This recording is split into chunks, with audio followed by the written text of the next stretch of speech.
In the dead of night, on a sprawling Virginia plantation, a young woman's desperate cry for freedom turned into a blood-soaked nightmare that shocked the nation.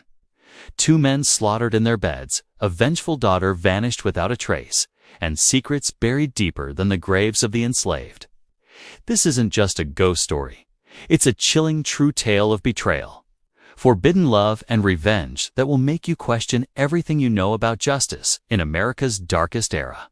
Stick around, because what happened next will haunt you forever. Among the vast rural properties of Loudoun County, the Harrington farm was known for its prosperity and the silent cruelty of its owner. But in the early hours of November 12th of that year, screams tore through the rural tranquility, and two men were found brutally murdered at dawn. What happened that night continues to haunt those who dare to investigate it. A twisted tale of revenge, justice, and disappearance that defies explanation. This is the investigation into Eliza Harrington, the young woman who may have slit her own father's throat before vanishing forever. Tell me in the comments, where are you watching from? And if this is your first time on the channel, subscribe for more investigations like this one that will keep you awake at night. The Harrington Farm records, which survive time and local archives, reveal a disturbing entry. Among the 1852 property inventories, a handwritten notation lists Eliza Light Mulatto, 23 years, special domestic. The special designation was a cruel euphemism used for enslaved women who served purposes beyond agricultural work. Samuel Harrington had inherited the 900-acre property in 1831 at age 27. Widowed since 1834. He alone managed one of Loudoun County, Virginia's largest tobacco plantations. But Harrington harbored a secret that violated even the era's distorted moral standards. Eliza was his biological daughter, the result of a relationship with an enslaved woman who died in childbirth. What makes this situation even more disturbing is that Harrington never tried to completely hide Eliza's paternity. Commercial documents from the period show he occasionally referred to her as my Eliza in correspondence with other planters as if she were a particularly valuable possession. This intentional ambiguity created a psychological tension that few could comprehend. Contemporary accounts describe Eliza as a young woman of singular beauty, with skin light enough to pass for white under certain circumstances. Harrington exploited this racial ambiguity in a calculated and perverse manner. At social events, he presented her as a distant niece or in moments of even greater cynicism as his adopted daughter. Witnesses from the era observed that Eliza had access to rooms in the main house denied to other slaves, but also noticed marks of physical punishment on her arms during casual encounters. The contradiction was glaring, superficial privileges masking systematic abuse. She wore dresses of superior quality to other slaves, but always with long sleeves to hide the scars. According to accounts from slaves freed decades later, Eliza could read some words and write her name. Basic skills that Harrington had allowed, not out of kindness, but to make her more convincing in his social charades. This limited education would become crucial to the events that followed. The Harrington farm operated with meticulous cruelty. Harrington kept records of punishments, including whippings, food deprivation, and isolation in an underground cell built specifically for corrections. Eliza, despite her apparent privileges, was not immune to these punishments when she defied the rules imposed by her father-owner. A particularly make-up detail emerges from the accounts. Harrington had ordered the construction of a special room in the main house's attic, officially for guests, but which actually served as a private prison for Eliza when she misbehaved. The room had a single small window and a lock on the outside, transforming it into a disguised cell. Neighbors reported hearing screams from the property during the nights, but no one publicly questioned Harrington's methods. The law was on his side, and Virginia society in 1853 considered slaves the absolute property of their owners.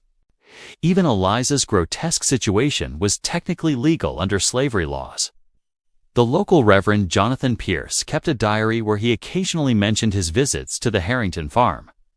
In an April 1853 entry, he wrote, The young asked disturbing questions about the nature of the soul and whether God truly created some to be free and others to be property. Her questions deeply troubled me. In April 1853, something changed in Eliza's behavior. Pierce noticed she had begun asking questions about freedom during her rare church visits. These questions were dangerous for a slave in Virginia, especially one in Eliza's delicate position. She asked if it was possible for God to forgive someone who killed to free themselves. Harrington had planned a business trip to New York for May 1853. Commercial. Documents show he intended to expand his tobacco operations, establishing contacts with New York merchants. It was a routine trip he made annually, always leaving the farm under the supervision of his most trusted overseers. But there was a sinister aspect to this specific trip. Letters found decades later revealed that Harrington was secretly negotiating Eliza's sale to a Georgia plantation. The potential buyer, a man named Elias Thornwood, was known for his extreme brutality toward young enslaved women. Harrington planned to use the profits from this sale to expand his operations. Eliza had begun planning something very different. Through whispered conversations with other domestic slaves, she had heard of a network of people who helped slaves escape to the North. These conversations, always in secret and with fear, planted a seed of hope in her tortured mind. The farm's head overseer, a brutal man named Harlan Crow, noticed changes in Eliza's behavior in the weeks preceding Harrington's trip. She had become quieter, more observant, but Crow attributed this to fear of recent punishment she had received for insolence. Crow didn't know that Eliza was memorizing every detail of the farm's routine. A detail that emerged only decades later was that Eliza had begun stealing small amounts of money from Harrington. Coins that fell from his pockets, small bills left on tables. She was secretly accumulating resources for a possible escape. This money was hidden in a crack in her attic room's wall. The irony was cruel. Harrington had given Eliza enough knowledge to dream of freedom, but didn't imagine that this same knowledge would make her capable of planning her own escape. The limited intelligence he had cultivated for his own purposes was now turning against him in ways he couldn't perceive. Later accounts suggest that Eliza had begun observing the farm's routines more carefully, noting when overseers made their rounds and which paths were less guarded.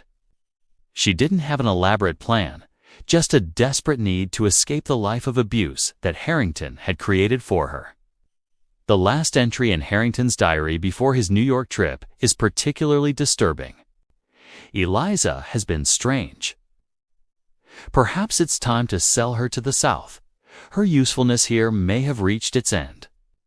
He didn't know he was creating the final motivation for her to make the most dangerous decision of her life.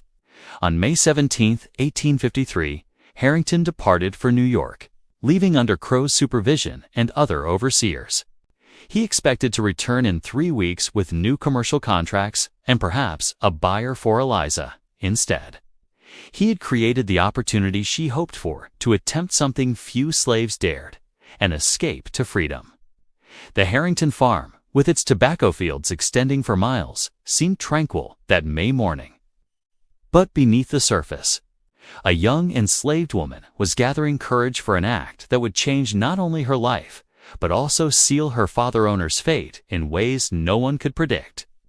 The seeds of the tragedy that would follow had been planted not in the tobacco fields, but in the mind of a young woman who had learned that the difference between slavery and freedom sometimes requires enough courage to risk everything, even knowing that the price of failure would be death.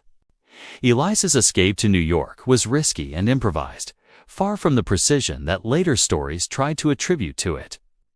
For days after Harrington's departure, she simply walked out of the farm during dawn, following the North Road she had seen merchants use. There was no elaborate plan, just desperation and a vague hope of finding help. What few know is that Eliza had stolen one of Harrington's old coats before fleeing. The masculine garment, though too large for her, helped disguise her feminine figure from a distance. She had also cut her own hair with a kitchen knife, creating a more androgynous appearance that could confuse casual pursuers. Her luck came in the form of Jacob, free man of color who transported goods between Virginia and New York. Jacob found walking barefoot on the road, clearly a fugitive slave, and made a decision that would change both their lives. He hid her among grain sacks in his wagon, knowing he was risking his own freedom. Jacob had lost his own sister to slavery years before when she was sold to the South. This personal experience made him more willing to help fugitives despite the enormous risks. He recognized in Eliza the same desperation he had seen in his sister's eyes the last time he saw her. The approximately 120-mile journey took 5 days with stops at only 2 houses Jacob knew to be safe. One of these stops was at Spencer Mason's property, a Quaker farmer who occasionally helped fugitives. Mason noted that Eliza was haunted by something deeper than just fear of recapture. During the journey, Jacob taught Eliza some basic German phrases, a common language among New York immigrants. The idea was that if questioned, she could pretend to be an immigrant who didn't speak English fluently. This simple strategy could buy precious time in case of interrogation. In New York, Jacob took directly to Reverend Elias Grant, a former Presbyterian pastor known for helping fugitive slaves. Grant operated a small printing shop where he printed abolitionist pamphlets and maintained contacts with others who shared his convictions. His house on Elm Street had become a temporary refuge for those seeking freedom. Grant had lost his wife and daughter in a fire in 1840, a tragedy many suspected was criminal due to his abolitionist activities. This personal loss had hardened his heart against the institution of slavery and made him more willing to take risks to help fugitives. What made Grant particularly effective was his network of contacts in the religious community. He maintained secret correspondence with other abolitionist pastors, creating an informal communication chain that extended to Canada. This network had helped dozens of fugitives over the years. During the 3 weeks Eliza spent at Grant's house, something unexpected happened. The former pastor, a 37-year-old man who had sworn never to become attached to anyone again after losing his family, found himself deeply moved by the young woman's story and courage. Eliza, in turn, experienced for the first time in her life what it meant to be treated with genuine kindness. Grant taught Eliza some additional reading words and helped her understand her limited legal rights as a fugitive. More importantly, he offered something she had never known: respect and care without expecting anything in return. For a young woman who had known only abuse and exploitation, this experience was transformative.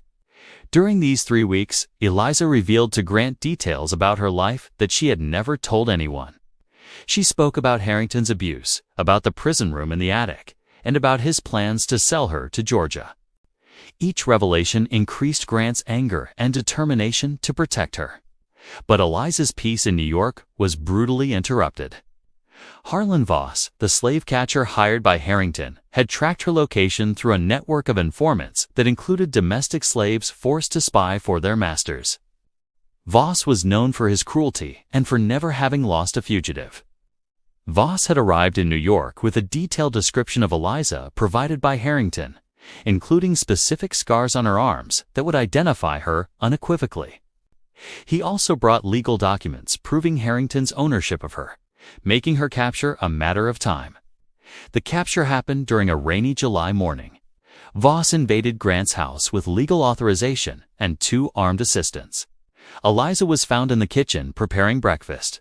She didn't resist physically, but her eyes met Grant's with an intensity he would never forget. Eliza's trial in New York was a cruel demonstration of the era's legal injustice. Nathaniel Brooks, a young idealistic lawyer recently graduated, accepted to defend her without payment.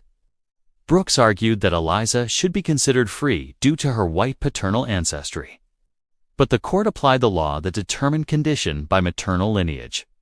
Brooks had graduated only 7 months earlier and saw Eliza's case as an opportunity to make a difference.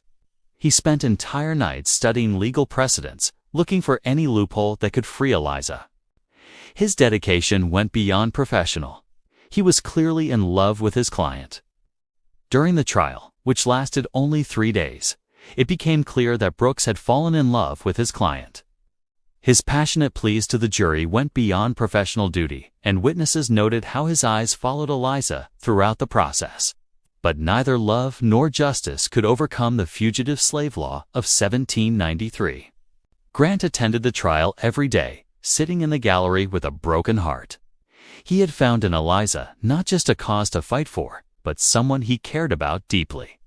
The idea of seeing her return to Harrington's brutality was unbearable to him. When the judge condemned Eliza to forced return to Virginia, something changed in Grant's face. Witnesses reported that he became pale as death and left the courtroom without saying a word. Brooks tried to appeal the decision, but knew it was a lost cause under existing laws. During the week preceding her deportation, Eliza remained in New York prison.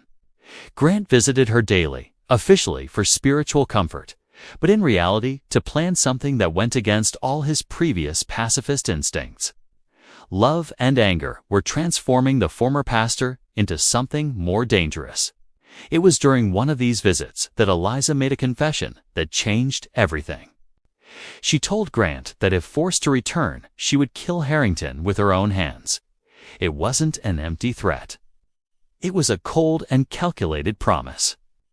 Grant realized he was looking at someone who had been pushed beyond any human limit. Grant had begun recruiting allies for a desperate plan.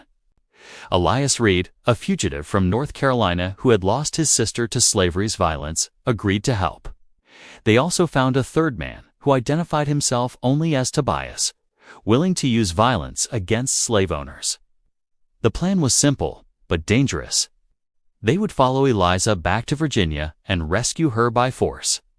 There were no elaborate strategies, just three desperate men willing to risk everything for a young woman who had touched their hearts in different ways. Brooks, discovering Grant's plans, tried to dissuade him. "This isn't justice, it's revenge," he argued. But Grant responded with a coldness that frightened the young lawyer. When justice fails, revenge becomes necessary.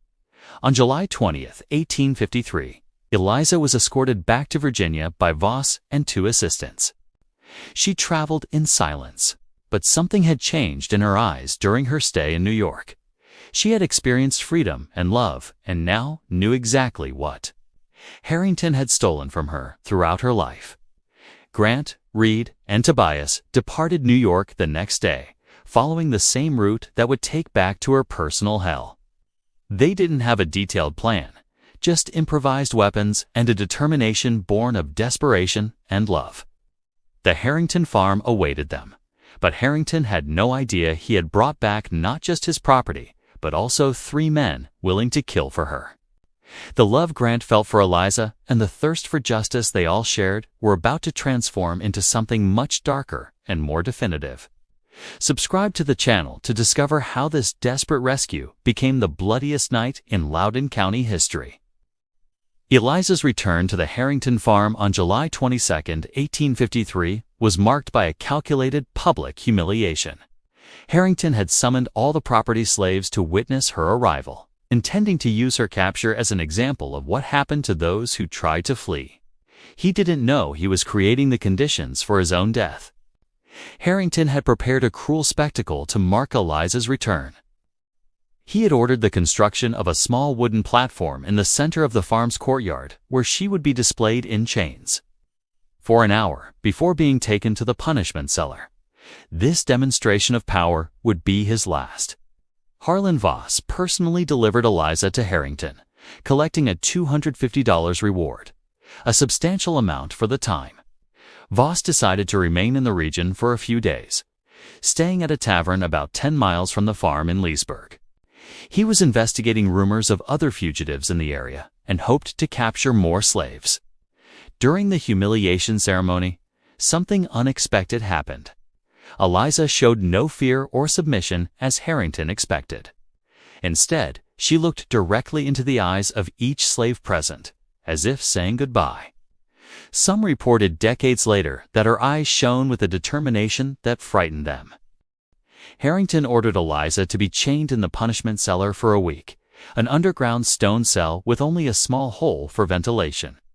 Slaves who survived the Civil War reported decades later that Eliza's echoed through the property during the nights, but that she never begged for mercy.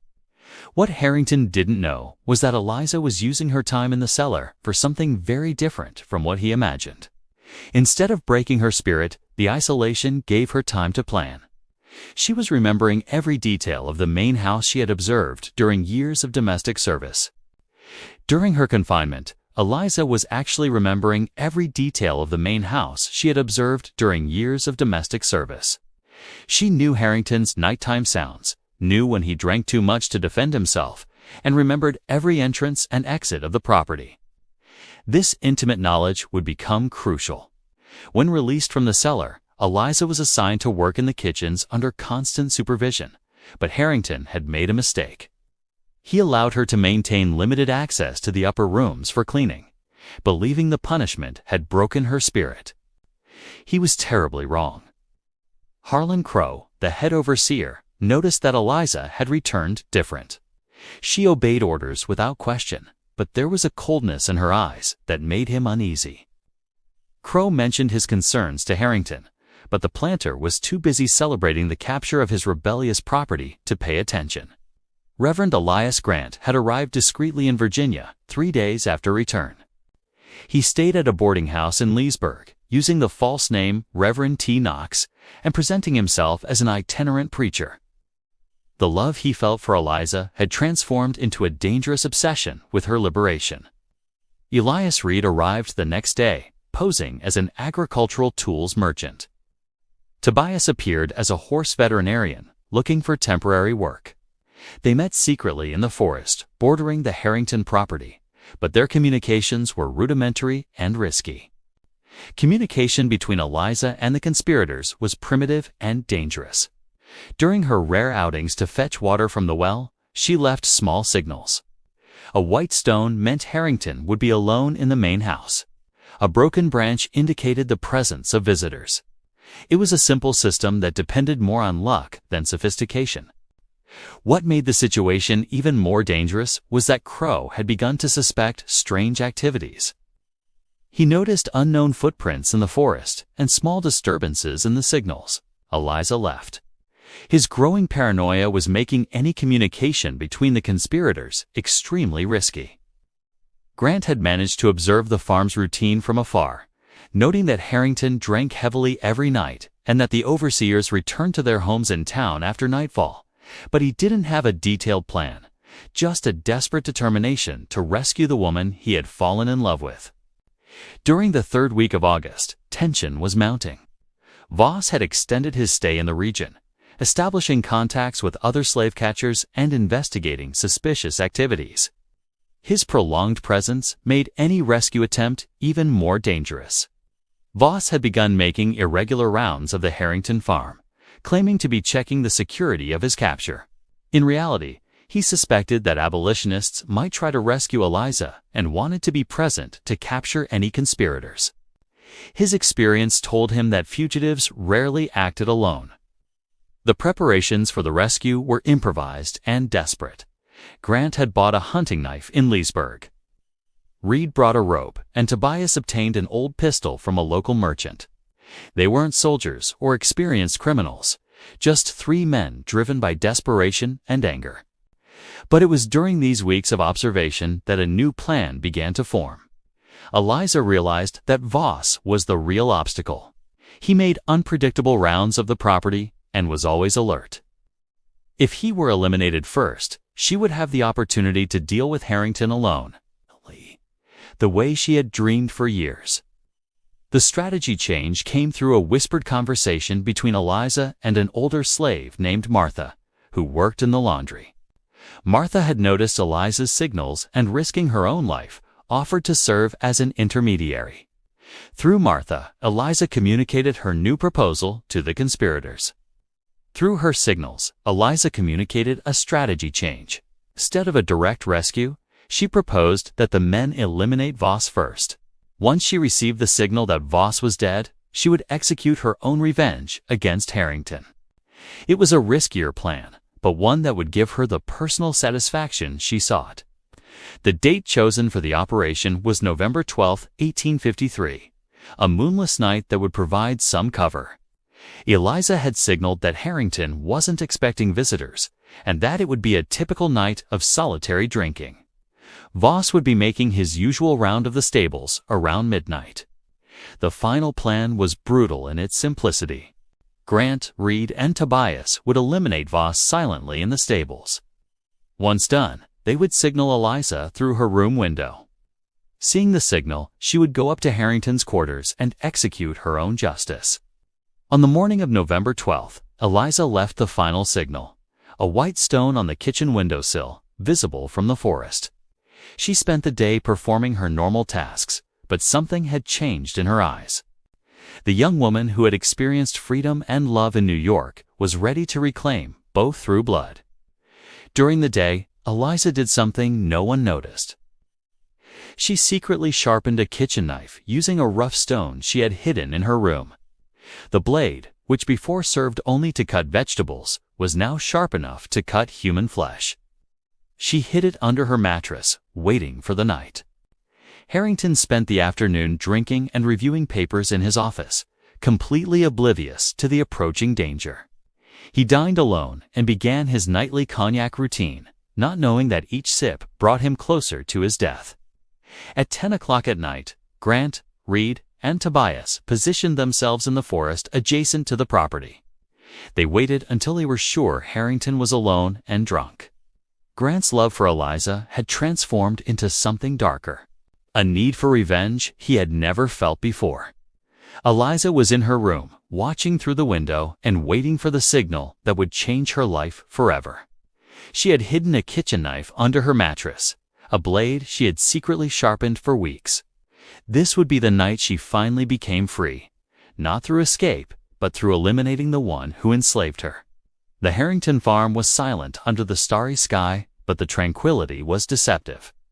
3 desperate men and a young woman thirsting for revenge were about to transform a rescue attempt into something much bloodier and more definitive. At midnight, on November 12, 1853, the Harrington farm was shrouded in a darkness that seemed denser than normal. Grant, Reed, and Tobias moved through the tobacco fields like shadows, heading directly to the stables where Voss made his nightly rounds. Each step was hesitant. They weren't experienced killers, just desperate men driven by love and rage. The approach to the stables was more difficult than they had anticipated. The ground was muddy due to recent rains, and each step produced a sucking sound that seemed to echo in the silent night. Reed almost tripped over a low fence, saving himself only through Tobias's agility, who caught him before he fell.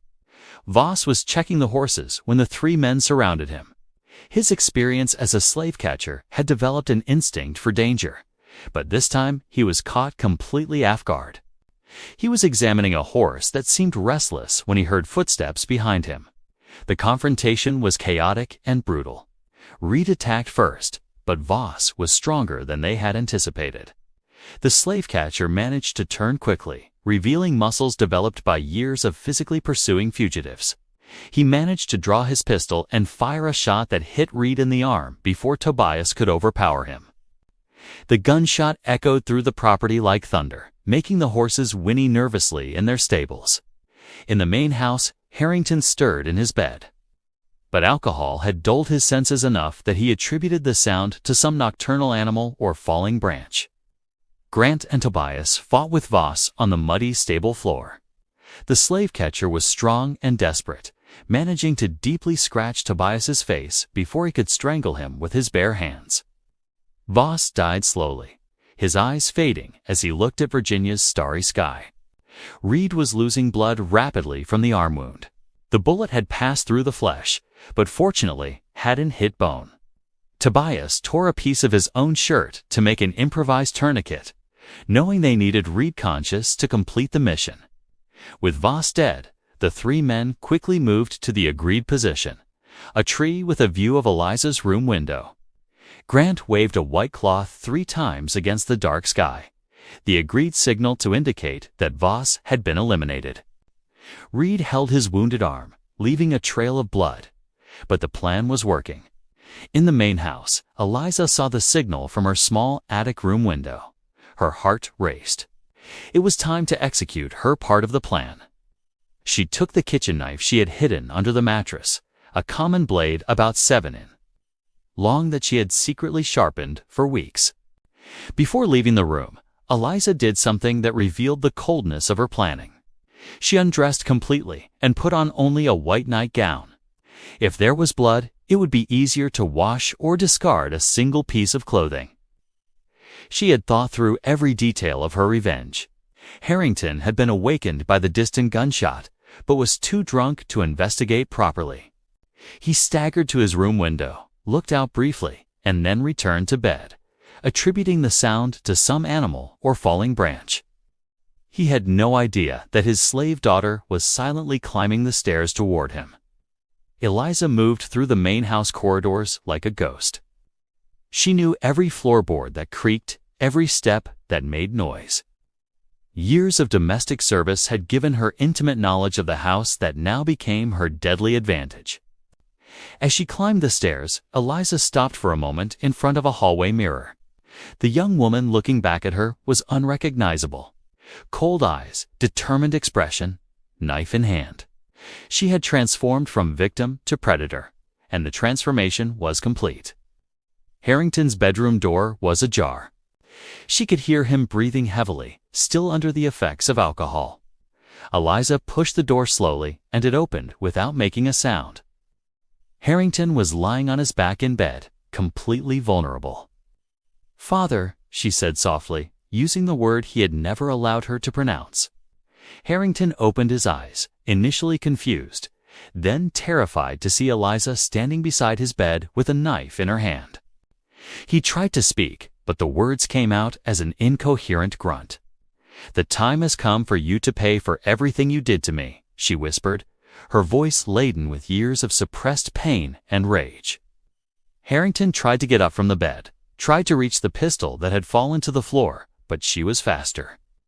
The first stab hit his chest, piercing deeply and making blood splatter on the white wall behind the bed. Harrington fell back, gasping and desperately trying to breathe. His eyes widened in terror as he realized he was seeing his own death in the eyes of the daughter he had abused throughout her life. But Eliza wasn't finished. With a calculated movement that revealed years of repressed rage, she cut her father master's throat with a deep and precise blow, opening a wound that extended from ear to ear. Blood gushed abundantly, soaking the white sheets and creating a pool that spread across the wooden floor. Harrington died quickly, his eyes fixed on the face of the daughter he had transformed into his killer. Eliza stood over the body for a few moments, watching the blood spread. For the first time in her life, she felt truly free. The sound of shouting voices came from outside. Some slaves had been awakened by the earlier gunshot and were approaching the main house to investigate. Eliza knew she had little time. She went to Harrington's desk and, with hands still bloody, wrote some trembling words on paper. "The daughter pays the father's debt."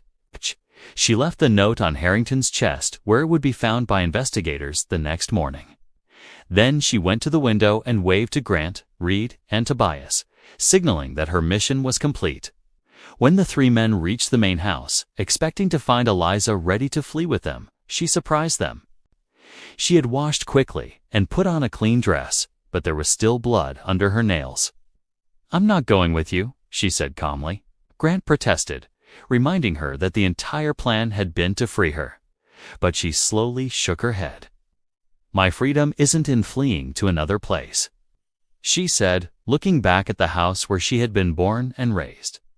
"It's in choosing my own destiny right here. You gave me the chance to get my revenge," she continued, her voice strangely calm for someone who had just committed murder. "Now I choose my own path.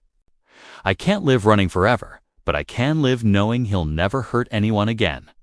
And with those words, Eliza disappeared into the darkness of the Virginia forest. Grant, Reed, and Tobias waited for a few minutes, calling her name in whispers, but she didn't return. They were forced to flee without her, leaving behind the young woman who had executed the bloodiest revenge in recent Loudoun County history. When the sun rose on November 13, 1853, 2 men were dead, and Eliza had vanished without a trace. But who was really in that house that night? Who saw Eliza cut her father's throat? Only those who were there can know the complete truth, and they took their secrets to places where no one else could find them. The discovery of the bodies on the morning of November 13, 1853, created a commotion that spread throughout Loudoun County. Head overseer Harlan Crow first found Voss's body behind the stables, strangled and with his face marked by deep scratches. Harrington's body was discovered minutes later in a scene so bloody that Crow had to leave the room to vomit. Crow had arrived at the main house to discuss the day's work when he noticed the front door was ajar. Something unusual, since Harrington always locked it. Upon entering, he immediately smelled the metallic scent of blood in the air. The trail of bloody footprints in the hallway led him directly to Harrington's room. Sheriff Elias Ward arrived at the farm at noon, accompanied by Dr. Theodore Lang and 2 deputies.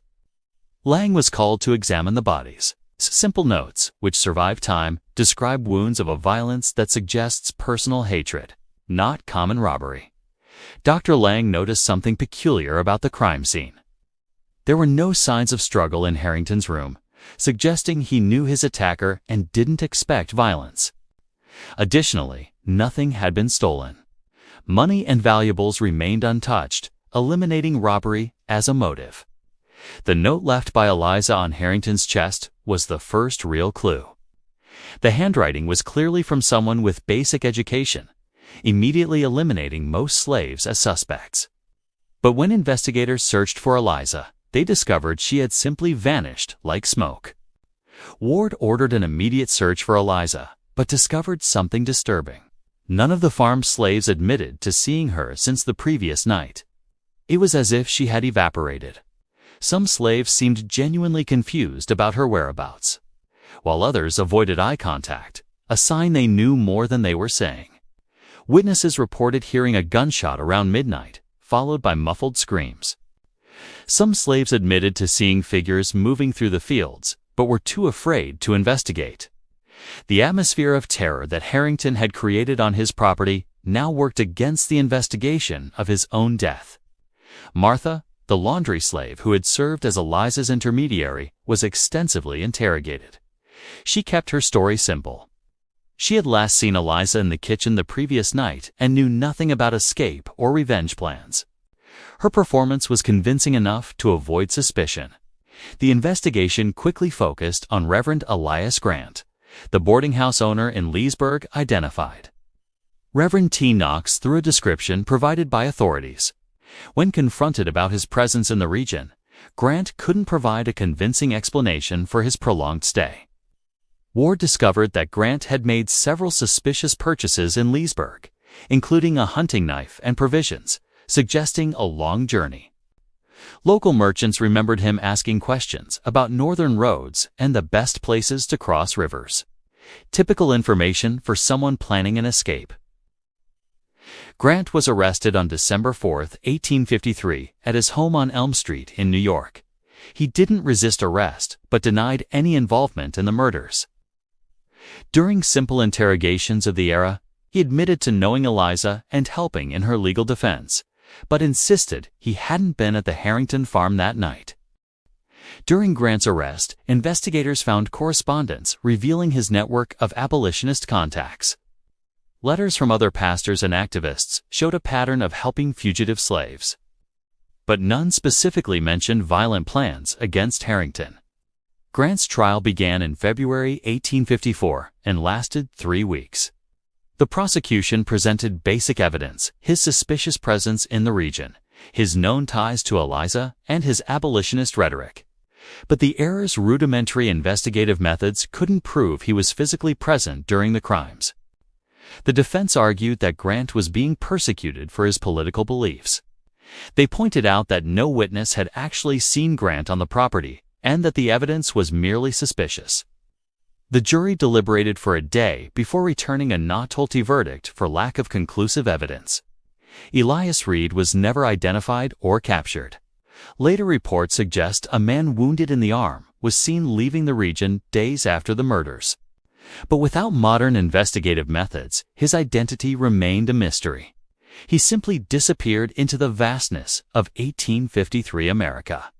A Leesburg merchant reported selling bandages and wound medicine to a man matching Reed's description, but the buyer paid in cash and provided no name. The trail ended there, and Reed became another ghost in the investigation. Tobias remained a complete phantom. No local records were found of anyone with that name working as a veterinarian in the region. Some speculate that Tobias may have been a false name used by a known abolitionist, but his true identity was never established. The search for Eliza continued for months. Slave catchers scoured Virginia and neighboring states, but found no trace of her. Some reported vague sightings of a young mulatto woman traveling alone, but none were confirmed. It was as if she had dissolved into the Virginia night. Theories about fate spread through local communities. Some believed she had managed to reach the north through clandestine routes. Others suspected she had been killed by the conspirators themselves to eliminate the only witness. A particularly dark theory suggested she had killed herself after murdering Harrington decades after the Civil War, when former slaves began speaking more openly. Contradictory accounts of that night emerged. Some claimed to have seen Eliza running through the fields in bloody clothes. Others insisted she had been seen entering the forest with unknown men. A particularly disturbing account came from a former slave named Bessie, who worked in the Harrington farm kitchen in 1896 at age 82. She told of seeing Eliza the morning after the murders washing blood from her hands at the property well. According to Bessie, Eliza had said, "Now I choose my own path," before disappearing. Bessie also revealed a detail she had kept for decades. On the night of the murders, she had been awakened by footsteps in the main house hallway. Peering through the door crack, she saw Eliza climbing the stairs with something shiny in her hand. "I knew at that moment that Master Harrington was doomed," she confessed. The Harrington farm was sold in 1855, but no family could stay there for long. New owners reported strange noises during the night, especially in the room where Harrington was killed. Some claimed to have seen a female figure walking through the corridors. The property changed hands several times in the following decades. One of the new owners, Robert Kingsley, kept a detailed diary of strange events. He wrote about doors that opened by themselves, bloodstains that reappeared on walls even after being painted, and the sound of female crying coming from the attic. Kingsley sold the property after only 9 months. During the Civil War, the farm was temporarily occupied by troops. Soldiers reported finding human bones buried shallowly in the adjacent forest, but it was never determined if they belonged to Eliza or other victims of slavery's violence. The bones were reread without identification. A Union soldier, Captain Theodore Grant, wrote in his memoirs about discovering a small, unmarked cemetery on the property. "We found at least 7 shallow graves," he reported. The bones suggested some of the victims were young. We'll never know how many secrets that land held. Reverend Elias Grant continued his abolitionist work until his death in 1868. He never spoke publicly about the November 1853 events, but personal letters suggest he carried an emotional burden for the rest of his life. In a letter to a friend, he wrote, "Some freedoms cost more than life itself."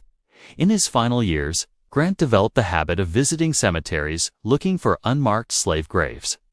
Friends reported that he often left flowers on anonymous graves, whispering names no one else could hear. Some believed he was searching for Eliza. The truth about what happened that night died with the participants. Grant took his secrets to the grave, as did Reed, Tobias, and possibly Eliza herself.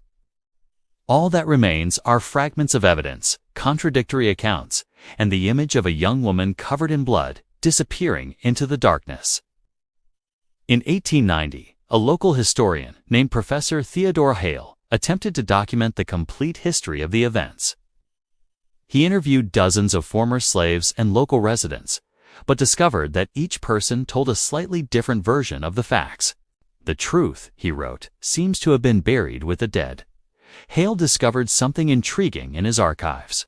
Baptism records from a Chicago church dated 1854 mention a young mulatto woman named Sophia who joined the congregation without providing details about her past. The physical description matched Eliza's, but the connection was never confirmed. But perhaps the most disturbing truth is that in a society that treated human beings as property, Eliza's violence was not only understandable, but perhaps inevitable. She had been raised in a system that denied her humanity. And when she finally reclaimed her freedom, she did so in the only way she knew. Eliza's shadow still hangs over Virginia. A reminder that justice sometimes comes not through laws, but through the hands of those who have been denied by those same laws. And somewhere, perhaps, the spirit of a young woman who chose to define her own freedom still walks through the fields where she was born a slave and died free. Eliza Harrington remains a mystery, but her story echoes through time as a dark testament that some chains can only be broken by blood. And that freedom sometimes demands the highest price of all, the willingness to kill for it. The story of Eliza Harrington remains one of Loudoun County's darkest mysteries, not just for what we know, but for what we'll never know. In an era when law considered human beings as property, she chose to write her own definition of freedom with her oppressor's blood. The basic facts are indisputable. 2 men died brutally. A young slave disappeared, and the truth was buried with the bodies, but the deeper questions remain unanswered. Did Eliza find the peace she sought? Or did her revenge become her own condemnation? What we know for certain is that in a society built upon systematic dehumanization, Eliza Harrington reclaimed her humanity in the most primitive and definitive way possible. She transformed her limited education into a weapon, her pain into fuel, and her victim status into lethal power. Perhaps the most disturbing lesson of Eliza's story is that violence breeds violence, and that systems based on oppression inevitably create their own destroyers. She was both product and destroyer of the system that created her, a living contradiction who chose others' death over her own submission. Eliza's shadow reminds us that American history is filled with silenced voices and lost stories. How many other Elizas existed whose stories were erased or deliberately forgotten?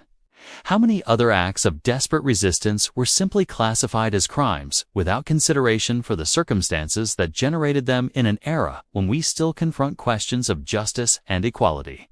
Eliza Harrington's story remains relevant and disturbing. It forces us to face uncomfortable truths about our past and question our own definitions of justice and morality. Reverend Elias Grant found in Eliza not just a cause to fight for, but someone to fall in love with. That love transformed him from a man of peace into someone willing to kill.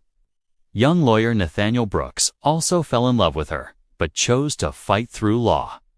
Both failed to save her through their methods, leaving only violence as the last option. The cruel irony is that Eliza, the young woman everyone tried to save, may have been the only one who truly saved herself. She chose her own destiny, defined her own terms, and found her freedom in the only way she knew. Whether this was victory or tragedy, we may never know. And somewhere in Virginia's fields, perhaps the spirit of a young woman who refused to accept her condition as property still whispers through the wind. Freedom sometimes has the price of blood, and some chains can only be broken by force. Eliza's shadow remains an eternal reminder that history is written not only by the powerful, but also by those who choose to write their own endings, no matter how bloody they may be. She teaches us that when justice fails, some people choose to create their own justice, and that love, whether romantic, paternal, or self-love, can be the most dangerous force of all. In a society that denied her humanity, Eliza Harrington proved she was deeply, terribly human.